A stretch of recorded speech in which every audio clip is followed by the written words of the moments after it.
ছোঁয়া বলল, কাছে আসবি না আমার। ছোঁয়ার কথা শুনে অনেকটা অবাক হয়েছিলাম সেদিন। আমি বললাম, কিন্তু আমি তো তোর বর। ছোঁয়া বলল, আমি তোকে বর হিসাবে মানি না। যদি তুই আমার কাছে আসিস তাহলে তোকে মেরে আমি নিজেও মরে যাব। আমি বললাম, তোর মতো সেলফিশ মেয়ে আমি দেখিনি। ছোঁয়া বলল, সেলফিশের কি দেখলি তুই? আমি বললাম, তুই আমার লাইফটা হেল করে দিয়েছিস নিজের স্বার্থের জন্য। তুই যেমন এক সময় আমাকে ইউজ করেছিস ফ্রেন্ডশিপের নামে, আজ তোর বাবা আমাকে ইউজ করলো। কিন্তু আমি ভেবেছিলাম হয়তো আজকে আবার নতুন করে শুরু করব, কিন্তু সেই ধরনের মেয়েই না তুই। ছোঁয়া বলল, আমি আর বাবা তোকে ইউজ করেছি? আমি বললাম, হ্যাঁ করেছিস। যদি ইউজ না করে থাকিস তোরা, তাহলে তোকে আমার সাথেই কেন বিয়ে দিল, আর অন্য কাউকে পেলেন না? ছোঁয়া বলল, তাই তুই কি বলতে চাচ্ছিস? তুই বিয়ে ভেঙে দিবি?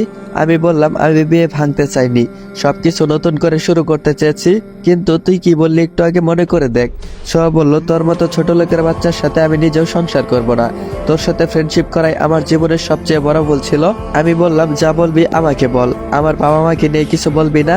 ছোঁয়া বলল, কি করবি রে তুই কুত্তার বাচ্চা, সামনে থেকে সর জানোয়ার একটা। আর চুপ করে না থাকতে পেরে দুই গালে দুইটা বসিয়ে দিলাম আর বললাম, তুই কতটা নীচ আজকে প্রমাণ করে দিলি। আমি কি তোর বাবা মাকে নিয়ে কিছু বলেছি? বলিনি। কিন্তু যারা এই দুনিয়াতে নেই তাদেরকে নিয়ে কত খারাপ কথাই বলতেছিস তুই।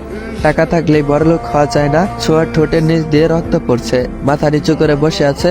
থাক তুই তোর বাবার সম্পত্তি নিয়ে, তুই তো এই সম্পর্কটা রাখতে চাস না, তাই না? আজকে চলে যাচ্ছি, ঠিক 3 মাস পর ডিভোর্স পেপার নিয়ে তোর সামনে আসবো।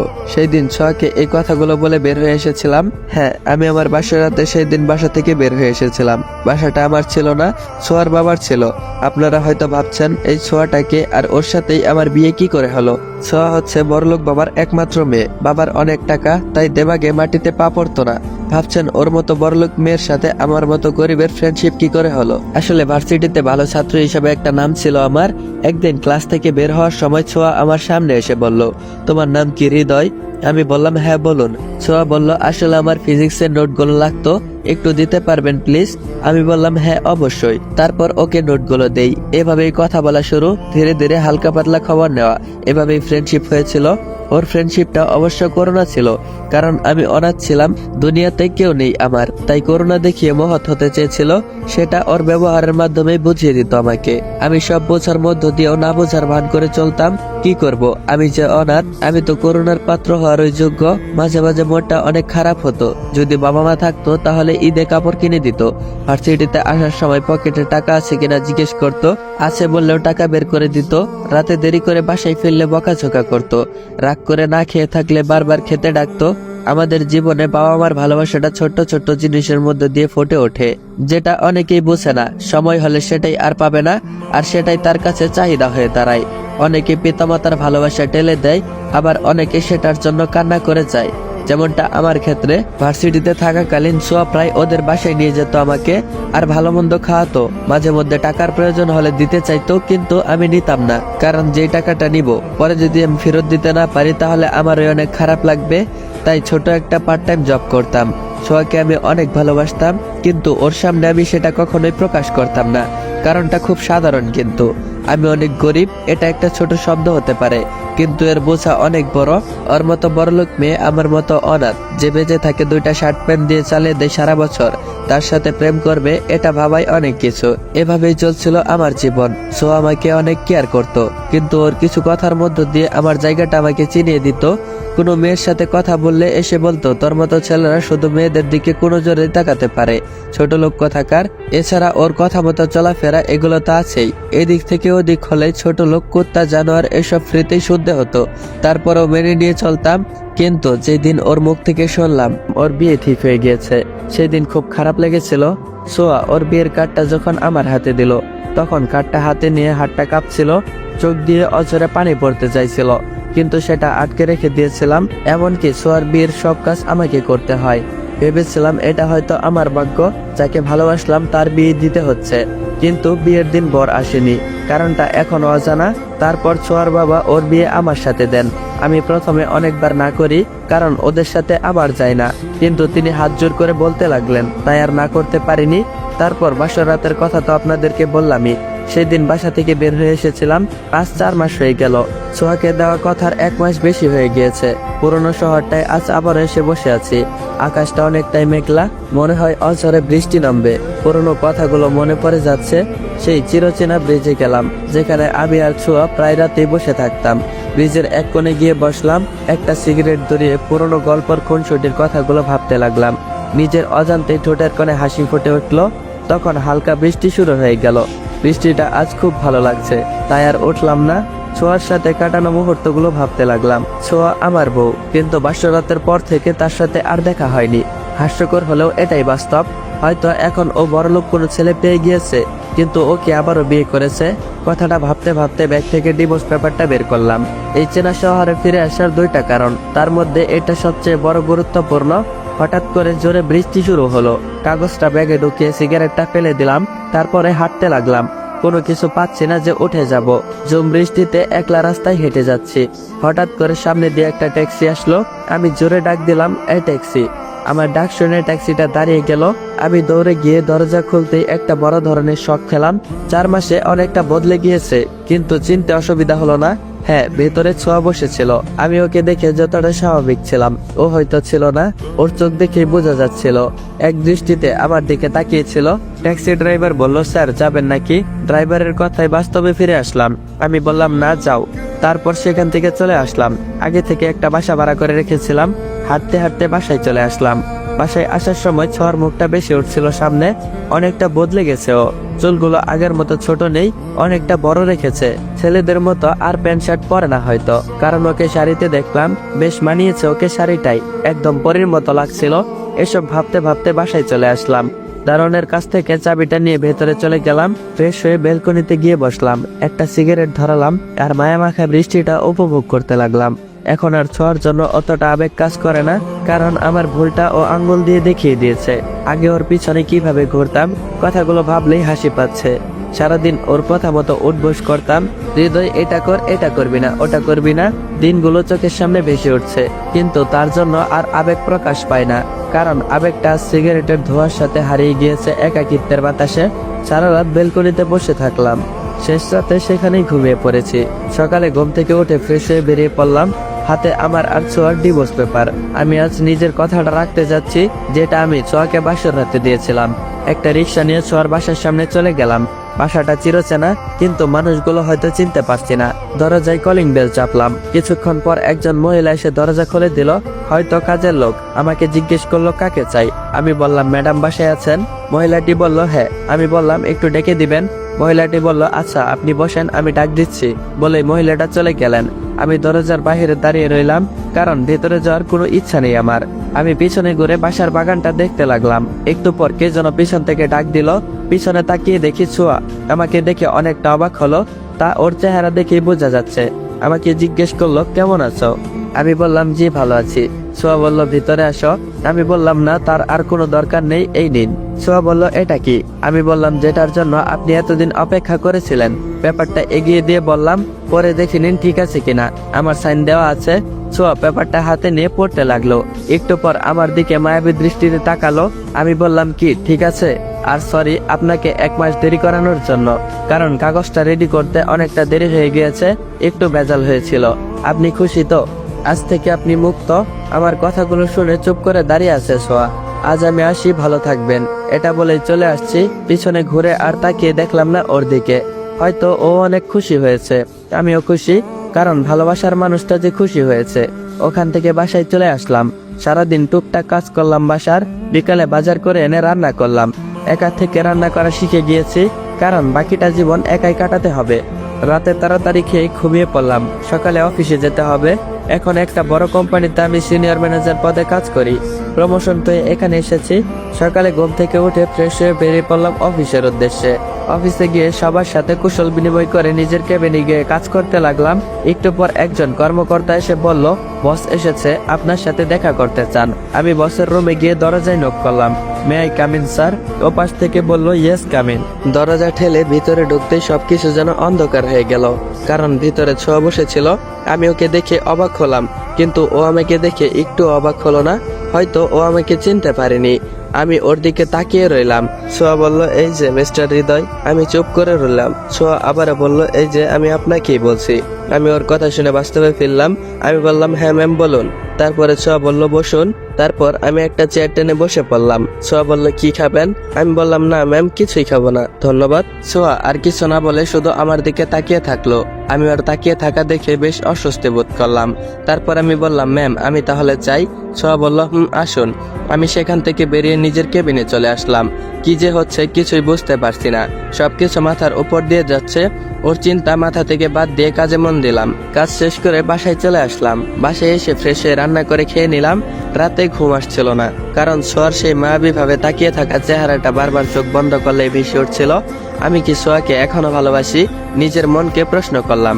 না, সেটা কিভাবে হয়? আমাদের তো ডিভোর্স হয়ে গিয়েছে, আর ওর হয়তো বয়ফ্রেন্ড আছে। মাথায় অনেক কিছু ঘুরপাক খাচ্ছিল, তাই ছাদে গিয়ে একটা সিগারেট ধরালাম। পুরো রাত ঘুমাইনি, প্রায় রাত আমার নির্ঘুমে চাই। এখানে এসেও সেই অভ্যাসটা পাল্টালো না। সকালে ফ্রেশ হয়ে অফিসে চলে গেলাম। তাড়াহুড়োই নাস্তা করিনি। অফিসে গিয়ে নিজের কাজে মন দিলাম। একটু পর একজন একটা ফাইল নিয়ে আসলো। মেয়েটি বলল, may I come in sir? আমি বললাম, ইয়েস কাম ইন। মেয়েটি বলল, স্যার এই ফাইলটাতে একটা সাইন লাগতো। আমি ফাইলটা চেক করে সাইন করে দিলাম। মেয়েটি বলল, আমি সিমি। আমি বললাম, আমি হৃদয়। সিমি বলল, তুমি আমার বয়সী, তাই তোমাকে স্যার বলতে পারবো না। আমি বললাম, আচ্ছা ঠিক আছে, তাহলে তুমি করেই বলিও। সিমি বলল, আচ্ছা তাহলে আসি। সিমি চলে গেল। আমি নিজের কাজে মন দিলাম। একটু পর আমার ফোনে একটা কল আসলো। তারপর আমি বললাম, হ্যালো। ও পাশ থেকে ছোঁয়া বলল, তাড়াতাড়ি আমার রুমে আসো। আমি আর কি করব, তারপর ছোঁয়ার রুমে চলে গেলাম। গিয়ে দেখি ছোঁয়া মাথায় হাত দিয়ে বসে আছে। আমি বললাম, ম্যাম কিছু বলবেন? ছোঁয়া বলল, তারপর বলল, হৃদয় আমি তোকে ভার্সিটি লাইফ থেকেই অনেক ভালোবাসতাম, কিন্তু তোকে বলতে পারিনি।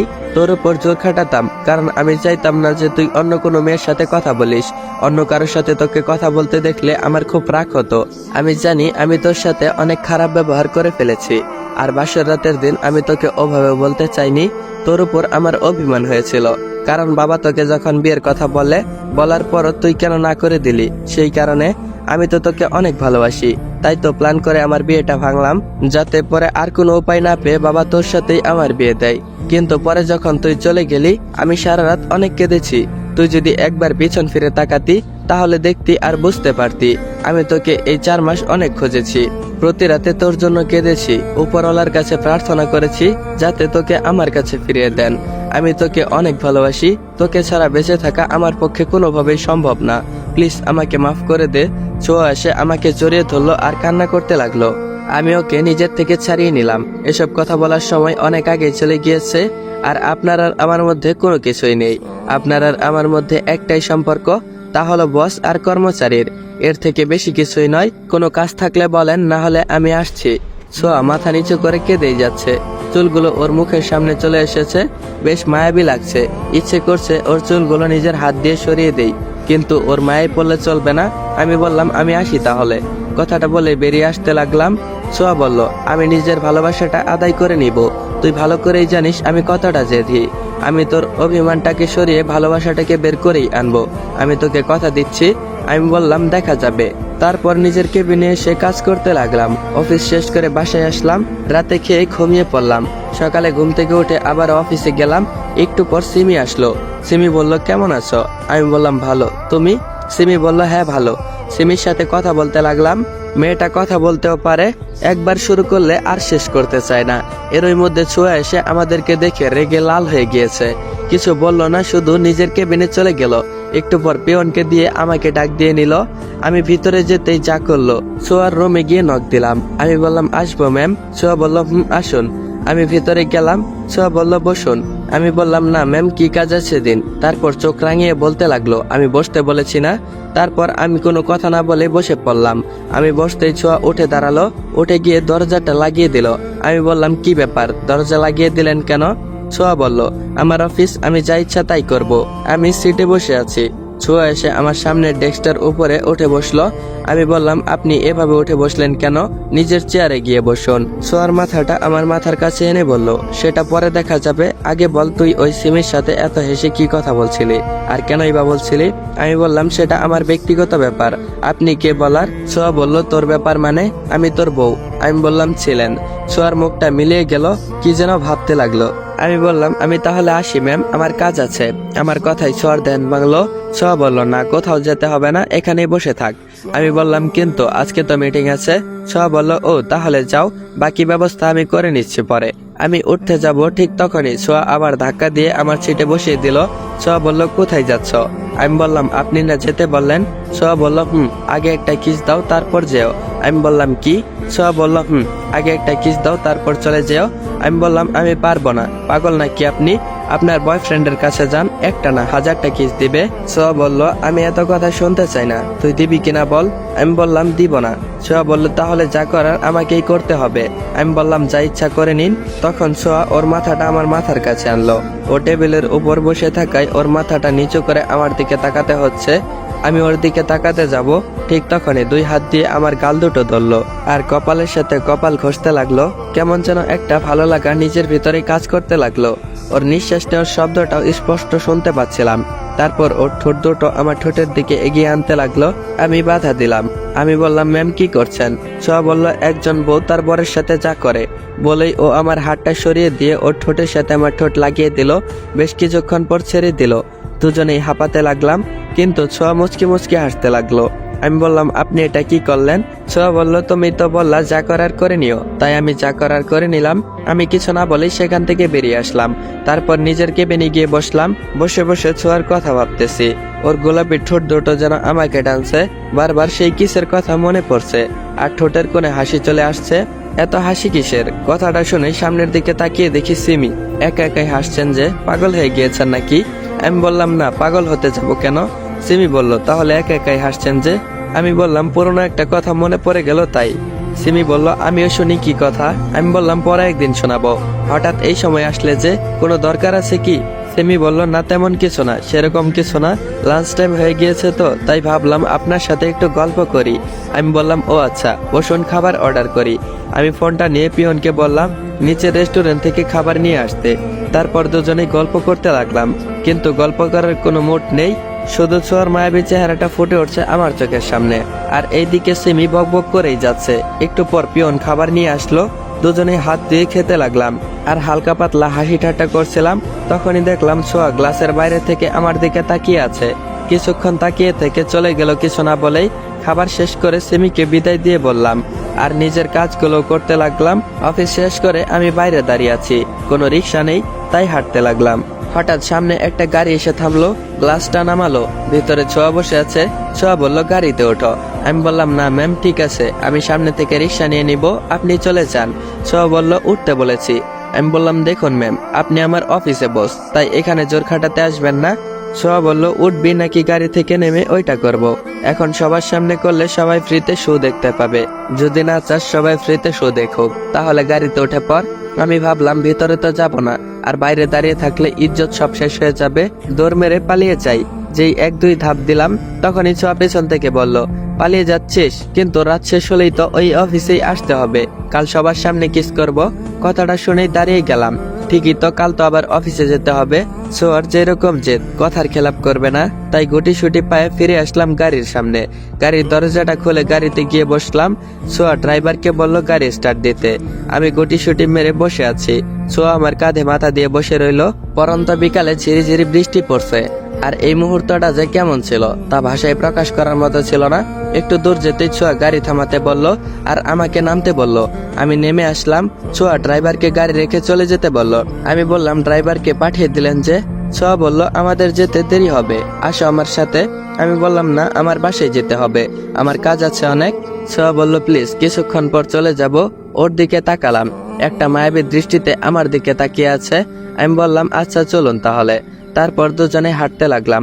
হাঁটতে হাঁটতে সেই ব্রিজে চলে গেলাম। তোমার মনে আছে এই ব্রিজে আমরা কত আড্ডা দিয়েছি?